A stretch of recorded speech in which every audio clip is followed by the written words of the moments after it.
হুজুর হুজুর আপনি মরছেন না ওই মরবো তো মসজিদের আজান দিয়েছে আপনি যদি নামাজ পড়ে চা খান উদ্দেশ্য তো হুজুর উড়াই দিব আমরা বড় লোকের বলা হয় চা খাবো হুজুর আবার চা খেয়ে হ্যাঁ মুন্সির আবার চা খেয়ে ঘুরা বেশের আবার চা খেয়ে এটা কেন উড়াইব মসজিদে আজান দিছে এই নামাজ পড়ে চা খান ঠিক না ঠিক না ঠিক না হুজুর কাছে 14 বছর আমার তকবির উল্লা চলে না চা খাইয়া জমাত খাইয়া আমি উৎকৃষ্ট হয়ে থাকবো আমার নিয়ে আমরা টেনশন করে না কয় না হুজুর আগে গেলে আগে সব আগে গেলে আগে সব জান জান কেবল ঢেলতাছে দোয়ানদারে এই মিয়া নামাজ শুধু হুজুরের উপরে খরচ আপনার উপরে খরচ না এই কথাটা দোকানদার নেয় বলছে না অন্যায় বলতে দেরি আছে আত্মা বুঝে কয় যে দোয়ানদার না দোয়ানদারের যাত না কেমন করে রেকর্ড আমরা তো মসজিদে যাইতো আমরা কি মুন্সি হ্যাঁ আমরা কি মুন্সি আমরা কি ওই সর্বনাকে মরি দিয়েছি আমরা কি আটশোকে মরি দিয়েছি আমরা কি উজানিকে মরি দিয়েছি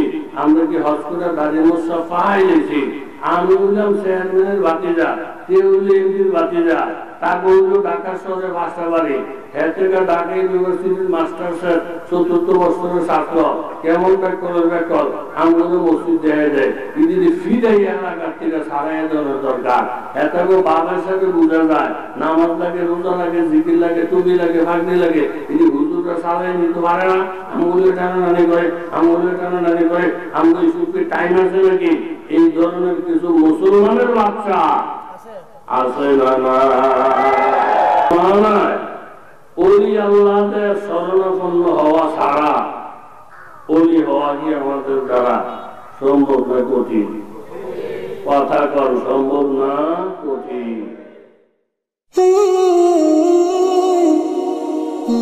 নসিহত টিভি হক্কানি ওলামাদের কথা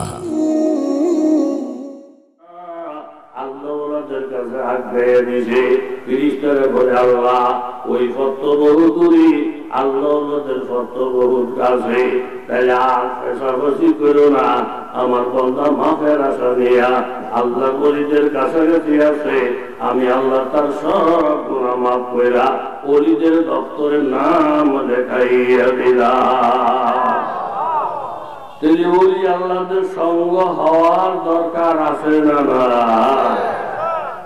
রাবিয়া বসরির নাম শুনছেননি পুরুষ নামে লোক জোরে কথা এদের দিকে কি লিগা আল্লাহ আল্লাহ করে মাফ করো কিছু পয়সা 20 জন বেশি হয় তোর দেখো চলাফেরা আওলা বা আমাকে চা খায় বা আমাকে রুটি খায় বা আমাকে কলা খায় আরেকজনে এতে বামাতে কলা খায় খায় বামাতে রুটি খায় খায় কেমনে খেত ডাইনাতে আমরা কয়টা বেতন পান ডাইনাতে খান কয়টা বেতন পান আমি 5,000 টাকা বেতন পাই আমি 5,000 টাকা বেতন পাই ডাইনাতে খান এর যে বামাতে খায় এর ব্যবসাকে বুঝেন না লাখ খানিক টাকার কম না তার বেতন পয়সা থাকবে বেশি এটার আমেরিকার সিস্টেমে খায় বামাতে খাওয়ার অর্থ হইল এটার পয়সা বেশি তারা এসব করার অর্থ হইল এটার পয়সা বেশি এইভাবে উল্টা পাল্টা চলার অর্থ হইল এটার পয়সা বেশি এই জাতের কিছু লোক একটা বাস্তব করা আছে না না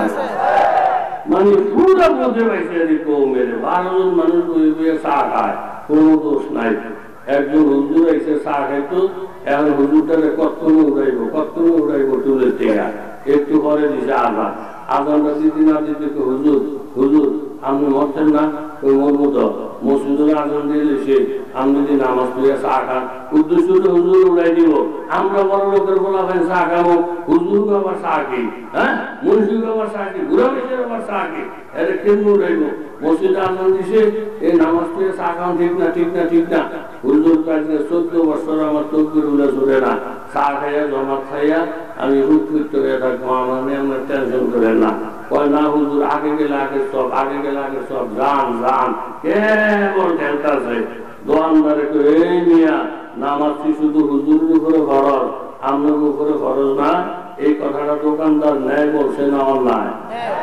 বলতে দেরি আছে আত্মা বুঝে কয় যে দোয়ানদার না দোয়ানদারের যাত না কেমন করে রেকর্ড আমরা তো মসজিদে যাইতো আমরা কি মুন্সি হ্যাঁ আমরা কি মুন্সি আমরা কি ওই সর্বনাকে মরি দিয়েছি আমরা কি আটশোকে মরি দিয়েছি আমরা কি উজানিকে মরি দিয়েছি আমরা কি হজ করে দাঁড়িয়ে মশা পাহাই দিয়েছি আমি বললাম চেয়ারম্যানের ভাতিজা, কেউ হইল এমপির ভাতিজা, তাকে হইল ঢাকা শহরে বাসা বাড়ি, হ্যাঁ থেকে ঢাকা ইউনিভার্সিটির মাস্টার স্যার, ৪র্থ বর্ষের ছাত্র, কেমন করে বেকল আমগুলো মসজিদ দেয় দেয়, যদি ফিরাই এলাকার থেকে সারাই দেওয়ার দরকার।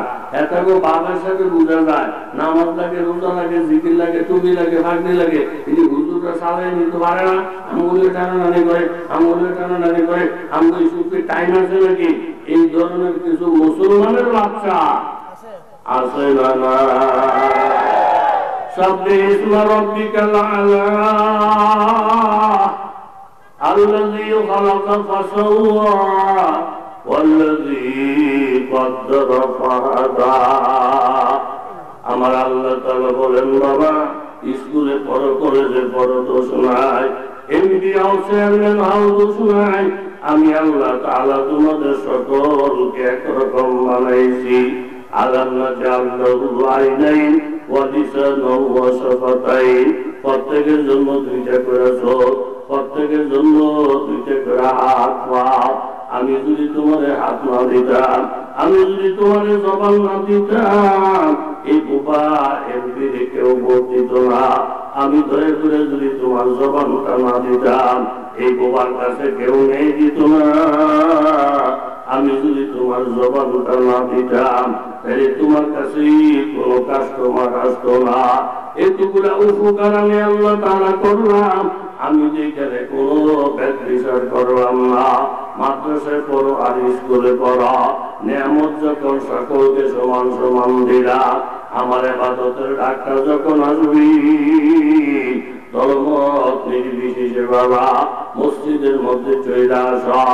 এক নামাজের থেকে আরেক নামাজের মাঝে তুমি যে দুনিয়ার কাজ কারবার গুলা করবা, হাল চাষ করবা, কৃষি কাজ করবা, দোকানদারি করবা, চেয়ারম্যানি করবা, আমি আল্লাহ তাআলা মাঝখানে সমস্ত কাজগুলাকে আমি আল্লাহ ইবাদত বানাইয়া দিব। এই জন্য বাবা ফাকলামি সারিয়া না, মনটাকে একটু নরম করো। 16 বছর পর্যন্ত বাবার কোনো ছেলে সন্তান হয় না। 5টা 5টা করে বাড়ি, 6টার বাড়ি, টাকা পয়সার কোনো অভাব নাই। একটা মাত্র ছেলে, রাত্র যখন 3টা বেজে যায়, বাড়িওয়ালার ডায়াবেটিসটা নীল হয়ে গেছে, প্রেসারটা বেড়ে গেছি, হঠাৎ করে শরীরটা গাম দিয়া অস্থির ভাব। পাশে বিবি শোয়া, বিবির আস্তে আস্তে ডাক দেয়, বিবি জবাব দেয় না। ঘুমের কারণে বিবি জবাব দিতে পারে না। পাশের কারের মধ্যে আব্দুল্লাহ শোয়া, ডাক দিয়ে বলতেছেন, বাবা আব্দুল্লাহ, আমি মৌতের যাত্রী হয়ে গেছি, তোমার আম্মা বাতিও জ্বালায় না, মাথাতেও পানি দেয় না, বাবা তুমি একটা লাভ দিয়ে বুঝা বিপদের মুহূর্তে আমার মাথায় একটু পানি ঢাল। আস্তে আস্তে ডাকি, আব্দুল্লাহর ঘুম ভাঙবে না। একটা দৌড় দিয়ে ধাক্কা দিল, এই শক্তিটাও বাবা হাতের মধ্যে নাই।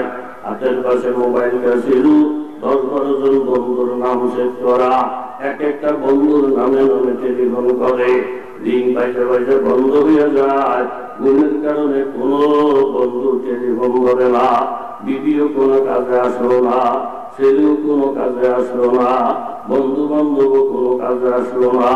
মনে ভাব, এই টাইমে মনে ভাবলো, পথ থেকে যখন ঘুমের মধ্যে পাইলাম, আমি এই মুহূর্তে আমার আল্লাহরে একটা ডাক দিয়ে দেখলাম। মনটারে একটু নরম কইরা চোখের পানি ছেড়ে দিয়ে যখন বললেন, আইন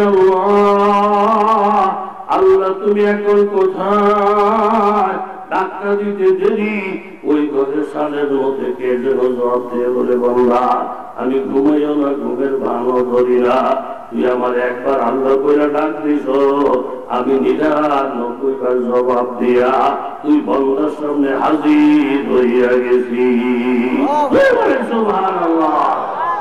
এই যে মনটারে নরম কইরা আল্লাহ ওয়ালাদের সঙ্গী হওয়া ছাড়া এই জমানায় আল্লাহ ওয়ালা হওয়া আমার জানার মতো কিছুতেই সম্ভব হবে না, হবে না, হবে না, হবে না। যদি বলেন ঠিক নেই।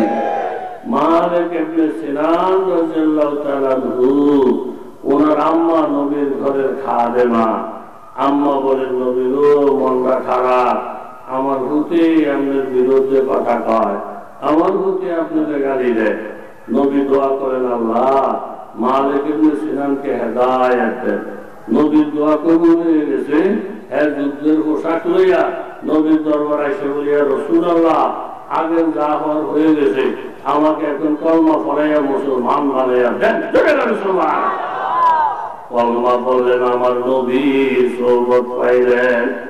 জিজ্ঞাসা করে ইয়া রাসূলুল্লাহ এখন আমার কি কাজ? নবী বললেন আমরা জিহাদে যাবো, গেলে তুমিও জিহাদে যাও। তলোয়ারটা হাতে নিয়ে নবীর সঙ্গে রওনা। এমন জিহাদ করলেন, এক পর্যায়ে শাহাদাত বরণ করলেন। নবী যখন মদিনায় আসে ছোট বড় সকলেই তাদের সন্তানকে আগে নেওয়ার জন্য দাঁড়াইছে। মালিক ইবনে সিনানের আম্মাও দাঁড়াইছে। আস্তে আস্তে সব সাহাবী এসে যায়, মালিক আসতেছে না। আল্লাহর নবী পায়ে বলেন ইয়া রাসূলুল্লাহ আমার মালিক ইবনে সিনানের খবর কি? নবী বললেন মাগো তুমি সবর করো, পিছনে আবু বকর আসতেছে, আবু বকরের দিকে খবর নিয়ে নাও। আবু বকর আসার পরে মা জিজ্ঞাসা করলেন ইয়া আবু বকর আমার ছেলের খবর কি? বলে নবী কি বলছেন?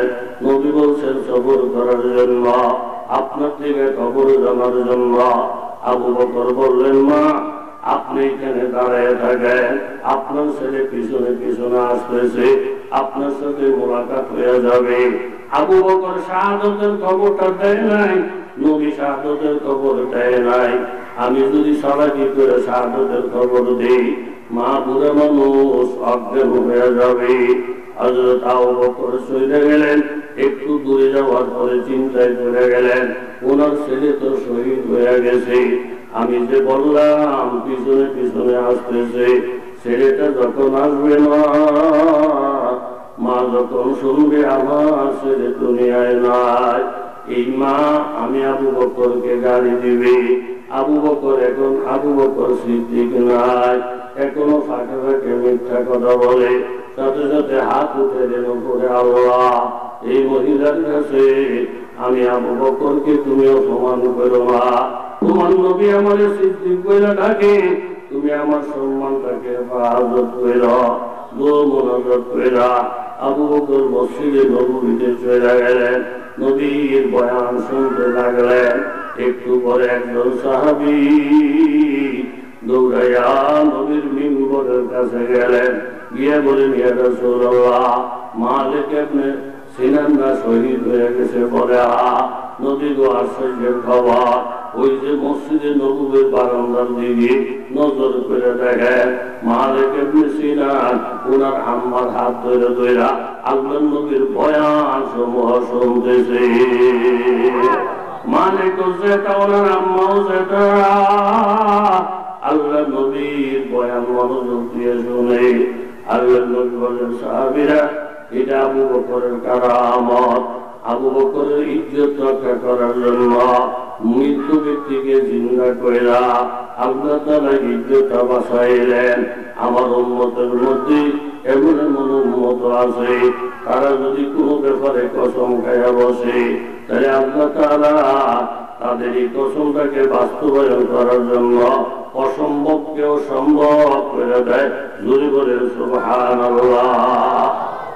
এই ফিতনা ফাসাদের জমানায় ওলি আল্লাহদের শরণাপন্ন হওয়া ছাড়া ওলি হওয়া কি আমাদের দ্বারা সম্ভব না কঠিন? কথা কর সম্ভব না কঠিন? সুরের কাজ কি? জোরে বলেন সুরের কাজ। চুরি করে দাড়ি করে সংসার চালায়। আজকে চোর শোয়ার থেকে উঠা রাত্র বেশি হয়ে গেছে, বিবিরে দেখে বলে বিবি আজকে চুরি না করলে চলবো? কয় না, চুরের মধ্যে আগুনও জ্বলতো না, চুরের মধ্যে আগুনও জ্বলতো না। তো বলে চুরে যদি আগুন না জ্বলে কেমনি চুরি করি? রাত্র তো বেশিরভাগ সময় শেষ হয়ে গেছে। এখন যদি আমি দূরে যাই রাত্রটা কভার করবো না, আর চুরি যদি না করি ঘরের মধ্যে বরকত নাই, চুরি ডাকাতের কাজের মধ্যে বরকত আসেনি, পাতা কন আসেনি। হযরত আবু হুরায়রা রাদিয়াল্লাহু আনহু মসজিদ থেকে নামাজ পড়ে দাঁড়াইয়া রয়েছেন। এক এক সাহাবী বাহির হইতেছেন, সালাম দেন, জব দেন, মাসলা জিজ্ঞাসা করেন, চলে যান। ওনার উদ্দেশ্য হল মাসালার জব দিতে দিতে বাড়ি পর্যন্ত গেলে আমাদের তুইয়া খাইব না। কিন্তু কেউ আবু বকরের আবু হুরায়রার এই খেয়াল বুঝে নাই। সর্বশেষ আসলো আমার নবী। নবীজিকে সালাম দেওয়ার পরে নবীজি বলেন, আবু হুরায়রা, তোমার সালামের থেকে আমি খিদার ঘেরান পাই। জোরে কর সুবহান। চলো আমার বাড়িতে, যদি খাবার থাকি তোমাকে রাইখে আমি একা খাবো না। উম্মে সালমার ঘরে গেলেন। উম্মে সালমা এক পেয়ালা দুধ আল্লাহ নবীর সামনে পেশ করলেন। নবীজি বললেন, আবু হুরায়রা এক পেয়ালা দুধ। আবু হুরায়রা দুধটা খাইয়া মনের মধ্যে বড় খুশি, দুইজনে মিল ডাকাইতে পারবো। কিন্তু নবী মনের বিরুদ্ধে একটা হুকুম দিলেন, আবু হুরায়রা, মসজিদের মধ্যে অসংখ্য ক্ষুধার্ত সাহাবী আছে, যাদেরকে আসহাবে সুফফা বলা হয়। 100 থাকে, 100-র বেশিও থাকে। তুমি একটা কাজ করো, মসজিদে যত ক্ষুধার্ত সাহাবী পাও প্রত্যেকে আমার দুধের দাওয়াতটা দিয়ে আসো। দুধ কয় মন? কয়টা টাকা? 100-150 মানুষ দাওয়াত দিয়ে।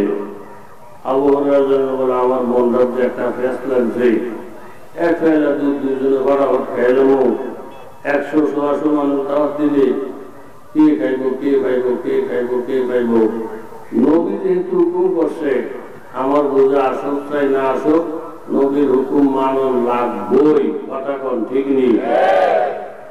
এই দায়িত্বটা যদি আমরা দিত, 60 বছর দূরে গিয়ে একটা ঘুরান দিয়া আয়া করতে, হুজুর মসজিদে কেউই নাই, আপনার আমি খাই নাই, আপনার আমি খাই নাই। এই হওয়াদের মুসলমান আসেনি বাংলাদেশে। এত রং না। হযরত আবু হুরায়রা রাদিয়াল্লাহু আনহু বুঝে আসুক চাই না আসুক জায়গা পর্যন্ত গেলেন। সাহাবীদেরকে সালাম জানিয়ে বললেন, শোনো, মনকে মন দুধ না, এক পেয়ালা মাত্র দুধ। নবী তোমাদেরকে সালাম করছেন, দাওয়াত করছেন। সাহাবীরা ইচ্ছা করলে বলতে পারতো, এক পেয়ালা দুধের জন্য হাঁটাহাঁটি করে লাভ নাই। কিন্তু নবীর প্রতি তাদের কত গুরুত্ব। দুধ খামো কি খামো না এটা বড় কথা না, আমার নবীর হুকুম মানা আমাদের প্রত্যেকের জন্য ওয়াজিব হয়ে গেছে। জোরে বলেন ঠিক কিনা? প্রত্যেকে নবীর হুকুম মানতেছে। বাড়িতে যাওয়ার পরে আল্লাহর নবী দুধের পেয়ালাটা আবু হুরায়রার হাতে দিলেন, দিয়ে বলেন, আবু হুরায়রা, এই দুধ মেহমানদেরকে খাওয়াও। আবু হুরায়রার মন খারাপ, আমি 1 নম্বর সিরিয়ালের মেহমান, নবী আমারে না আগে খাইতে বলবে, আমারে না দিয়া অন্য মেহমানদেরকে খাইতে বলে। আমার কপালে আজকে দুধ নাই। দুধ না থাকলেও নবীর হুকুম অমান্য করা যায় না। একজন সাহাবীর হাতে পেয়ালা দেয়, উনি খাইয়া আরেকজনের দেয়, উনি খাইয়া আরেকজনের দেয়। নবী ঘুরে ঘুরে বলে, আরো খাও, আরো খাও। ফের ঘুরে খাইয়া খাইয়া 120 জন সাহাবী এই পেয়ালা দুধ ফের ঘুরে খাইয়া পেয়ালাটা যখন আবু হুরায়রার হাতে দিয়েছে, আবু হুরায়রা ডাকতে বলেন, ইয়া রাসূলুল্লাহ, আল্লাহর কসম করে বলছি, 100 জন সাহাবী খাওয়ার আগে যেই পরিমাণ দুধ পেয়ালায় আসছিল, 100 জনের খাওয়া শেষ, দুধের পরিমাণ আগের মতোই দেখা যায়। আল্লাহর নবী বললেন, এটাই তো আমার মুজিজা। জুলফু গুজারা কুরদু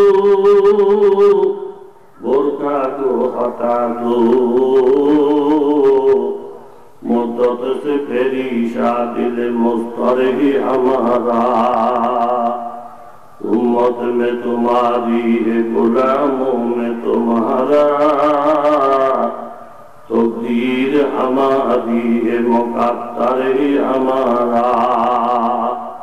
उल्फते न औलाद से न माल नज़र से, समझो अज़ीज़ आपको दिल জানো জগৎ সে। নবী বললেন, আবু হুরায়রা এখন তুমি খাও, আবার খাও, আবার খাও। তিনবার খেয়ে যখন পেট ভরে এবার পেয়ালাটা আমার কাছে দাও। নবী খাইয়া সমাপ্ত করলেন, উম্মতের জানাইয়া দিলেন, নবীর কথা মাইনে মেনে যদি চলো, তর্ক বিতর্ক না করো, এমন বরকত তুমি পাইবারে উম্মত, যে বরকতের কথা কোনদিন কল্পনাও কইরা পারো না।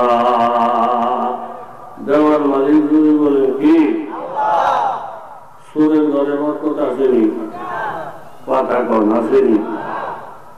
তুই সুরা যখন সত্য না কি করি, তাহলে আজকে সুরেরা রাবিয়ে বস্তুর ঘরেই করি। রাবিয়ে বস্তু পুরুষ না মেয়ে লোক? মেয়ে লোক। হাসান বস্তুর জমানায় লোক, অল্প বয়সে স্বামীর ইন্তেকাল, সন্তান নাই, পরবর্তী দিনে বিবাহ বসে নাই। হাসান বস্তি বিবাহ প্রস্তাব দিছিল, 6টা প্রশ্ন করছে, জবাবও দিতে পারে নাই, বিবাহ বসতে পারে নাই। এর মধ্যে একটা প্রশ্ন, হাসান বস্তি আমার ঠিকানা জান্নাত না জাহান্নাম? হাসান বস্তি পৌঁছারা ছাড়িতে পারবো না পারবো না? আমার আমল নামাজ ওজন হবে, ন্যাক বেশি হইব না পথ বেশি হইব? এই 5টা ব্যাস লাগিয়েছি। হাসান বস্তি জবাব দেওয়া সম্ভব না। এত বোঝা আমার মাথায়, এই ঝামেলায় চিন্তা করতে করতে আমার দিস নাই, বিয়ে বহার তো টাইমই নাই। জোরে কল সুবহান।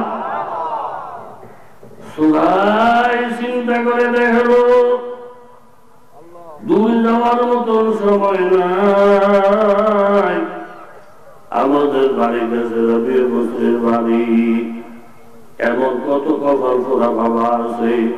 বাড়ির কাছে আল্লাহ বলি, বাড়ির কাছে মানুষ হইয়া চিনে না। জোরে বলেন ঠিক না?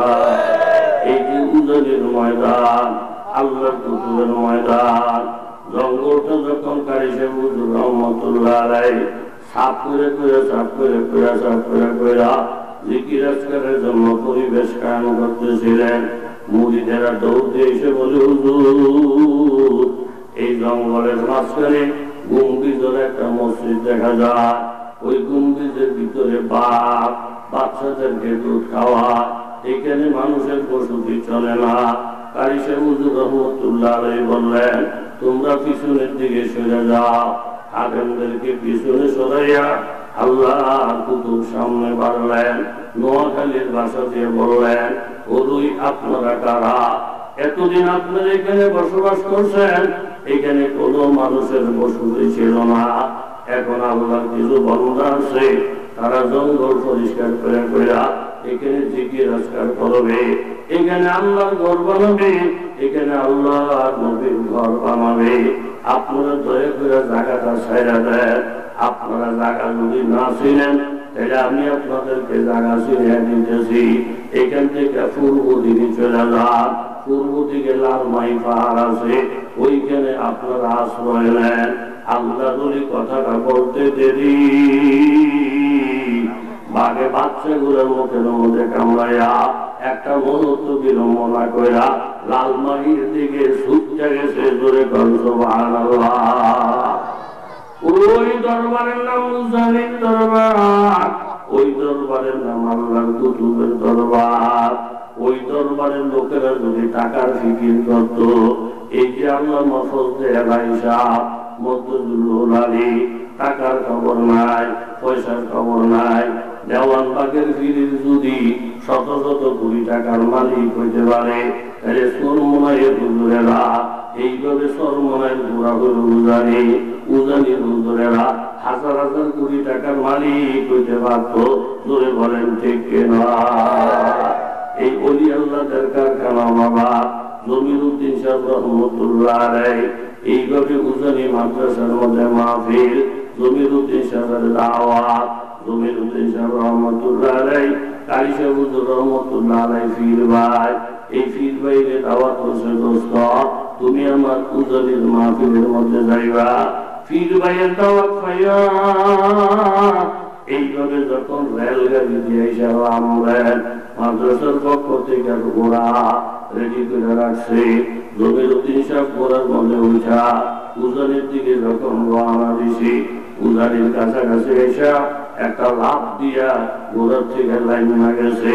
খাদেমেরা বলতেছেন, হুজুর প্রচন্ড রৌদ্র, এখনো উজানির মাহফিল পবিত্রে, হুজুরে আপনার জন্য ঘোড়াটা বাড়াইছে, আপনি ঘোড়ার পিঠে সামার হইয়া যান। বারবার তিনি নিষেধ করেন।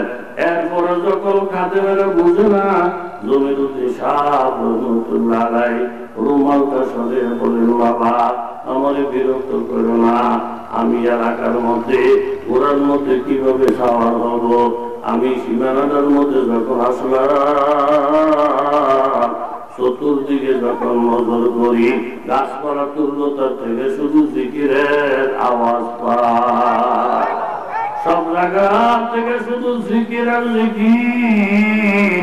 যে এলাকার মাঠে জিকির করে, গাছেও জিকির করে, মাছেও জিকির করে, এই জায়গার মধ্যে আমি বাহাদুরি দেখাইয়া গরু উঠে যাইতে পারি না। বাবা আপনাদের অনুরোধ করি, উজনির দরবারে গেলে লাখ লাখ টাকা ওঠাওয়া লাগে না, উজনির দরবারের মধ্যে গেলে বস্তায় বস্তায় চাউল দেওয়া লাগে না। এই সমস্ত হরিদের সাথে যদি বাবা আমার একটা সামান্য সম্পর্ক থাকে, এমনও দেখা গেছে গোলামালি দরবেশ সাপ ওই রাজার গায়ের দিয়া এইভাবে জাল খেউ দিয়া যখন কই মাছ পাইত, ওই রাজার গায়ের দিয়া জালদারে লইয়া তাহাজ্জুদের নামাজের জন্য পূজারীর দরবারে চলে আসতেন। পূজারীর যেখানে কবরগুলো আছে, যেখানে আল্লাহ ওলিদের কবরগুলো আছে, এর থেকে পশ্চিম দিকে খেয়াল করলে দেখবেন বাবা অনেকগুলা বাদাম গাছ। আপনারা দেখছেন কিনা?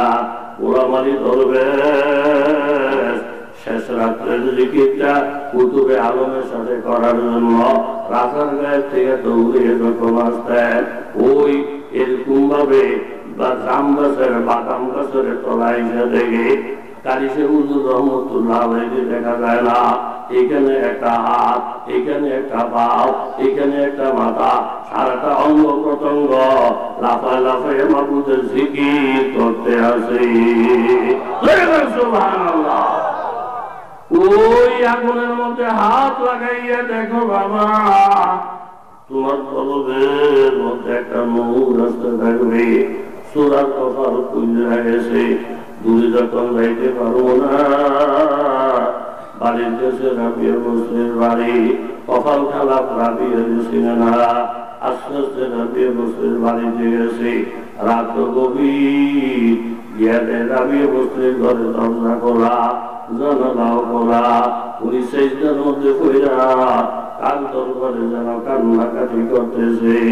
এই ফাঁকে দিয়াছো পুরা ঘরের মাল সামানা চাইলো, চাইয়া দেখে নেওয়ার মতন কিছু নাই। সুর কপালটার মধ্যে থাপ্পড় মাইরা আমার কপালটা খারাপ, কিছুই পাইলাম না। খালিয়াতে যখন রওনা দিছে, রাবিয়া বসে রেখে বলেন, বাবারে আমি বুঝতে পারছি বাবা, আমার ঘরে কিছু নেওয়ার জন্য তুমি আসে না, তুমি যে কালিয়াতে চলে গেলা, আমার কাছে বড় লজ্জা লজ্জা লাগছে। আমার একটা অনুরোধ, আমার একটা উজু করার বদনা আছে, আমার এই উজুর বদনাটা যদি লইয়া যাও তাহলে আমার ইজ্জতটাও আছে। কালিয়াতে চলে গেলে আমি রাবিয়া বস্তির ইজ্জত বাঁচাইতে পারি না। আল্লাহর ওলির কথাবার্তা শুই না বাবা, আমি একজন গুনাহগার মানুষ, আমাকে অপমান করলো না, আমি কালিয়াতে গেলে বলে লজ্জা পাই। তাড়াতাড়ি চোখ ফিরে আসে, বদনার হাতে নিয়ে রওনা দিবে দিবে বাপ। রাবিয়া বসে বলেন, দেখো বাবা, এই বোতলের মধ্যে পানি আছে, ওজুর পানি, এই পানি দিয়ে আমি ওজু করি। এখন যেহেতু ওজু আছি, এই পানিটা আমার দরকার নাই, তুমি পানিটা দিয়ে ওজু বানাইয়া ফেলো, পানিটা নষ্ট করো না। রাবিয়া বসরির ব্যবহারে কথাবার্তায় খুশি হইয়া পদ্মার পানি দিয়ে অজু বানাইলেন। অজুটা বানাইয়া রওনা দিবি দিবে বাপ। এই টাইমে রাবিয়া বসরি বললেন, বাবা কষ্ট করে যখন অজুটাই বানাইছ, আমি রাবিয়ার দরখাস্ত এই তাজা অজুটা দিয়া এই গভীর রাতে আমার মাবুদের সামনে দুইটা সেজদা কইরা দেখাইয়া দে। সুবহানাল্লাহ। আর রাজায়ে মুমিন কি নইশান মরিয়া गुफ्तार में रफ्तार में अल्लाह की बुरहान कहारी व गफ्फारी व कुद्दूसी व जबरूत बिचारा नसर तो बनता है मुसलमान। राबिया बसरिर ব্যবহারে সুরমান নরম হয়ে গেছে। ওযুটা বানাইয়া নামাজের মধ্যে দাঁড়ায় গেছে। সূরা জানে না, কেরাত জানে না, আল্লাহ বলি টাইটা ওনারে দাঁড়া করাইছি। সুর যখন রুকু থেকে সিজদায় গেছে, ওই দিকে রাবিয়া বসরি সিজদায় ফিরে ফিরে কাঁদতেছে, আল্লাহ তুমি নিজেও তো সাক্ষী, তোমার এই বান্দা আমার দরজায় গেছিল, আমিও তোমার বান্দারে কাঁদিয়াতে ফিরাই দেয়, আমার যা ছিল তাই দিয়ে আমি আমার ইজ্জতটা রক্ষা করছি। তোমার খাজানার মধ্যে কিসের অভাব গো মাওলা, তুমি তো দিতে পারলে বান্দারে খুশি হইয়া যা। তোমার বান্দারে ওযু কর্মা বানাইয়া তোমার দরজায় হাজির করে দিছি। আমি রাবিয়ার দরখাস্ত এই গভীর রাত্রের ফকিরে তুমি মামুদে খালি হাতে ফিরাইয়া দিও না। কায়দা মোতাবেক হাত উঠাইয়া দোয়া করলেন, আমি আল্লাহ আমার বান্দা জীবনের সব গুনাহ মাফ করে দিয়েছি। একজন ওলির দপ্তরে নামটা লেখাইয়া দিয়েছি, যতদিন দুনিয়াতে বাঁচবে এই চুরি ডাকাতি করে খাওয়া লাগবে না, ইজ্জতের খাওয়া সম্মানের খাওয়া মাবুদ তার জন্য ব্যবহার করবে।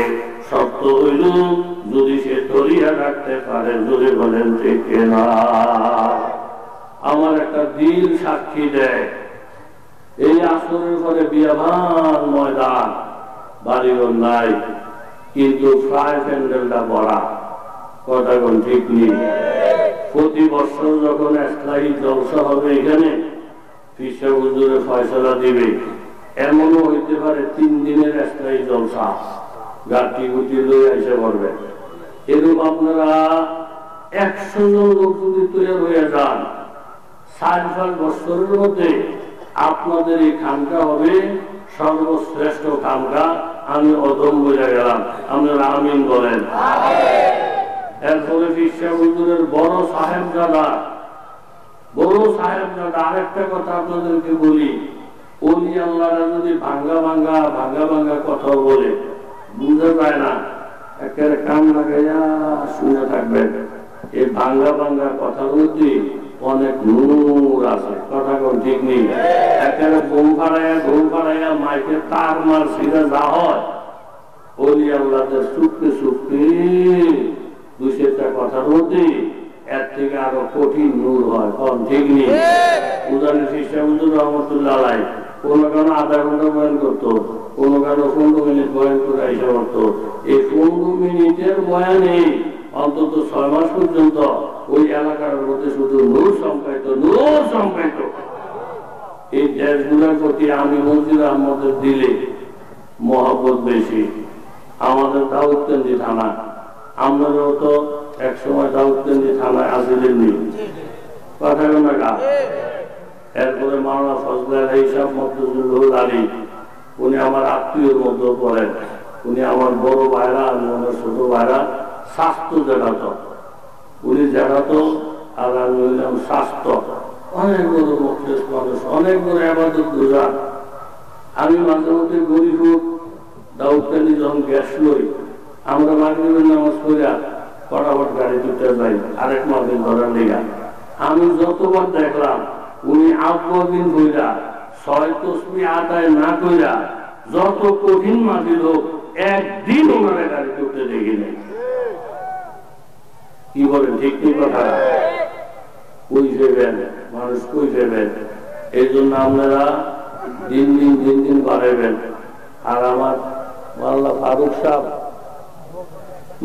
ফারুক সাহেব অত্যন্ত যোগ্য একজন আলেম, হযরতের এরকম জামাতা, যোগ্য একজন আলেম। আমি ওনাকে আপনাদের হাতে উঠাইলাম, যেহেতু আমি আপনাদের এলাকার একজন মুরব্বী বয়সেরই, আমার বয়সও প্রায় 60 চলছে, আমারও বয়স কম হয় নাই।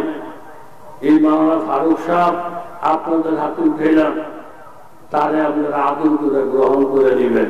কারা কারা নিবেন? আত্মদের যে আল্লাহ একটা জিনিস যখন গড়ে ওঠে, ফট করে একটা শয়তান লাগিয়া ফট করে ভাঙিয়া দেয়।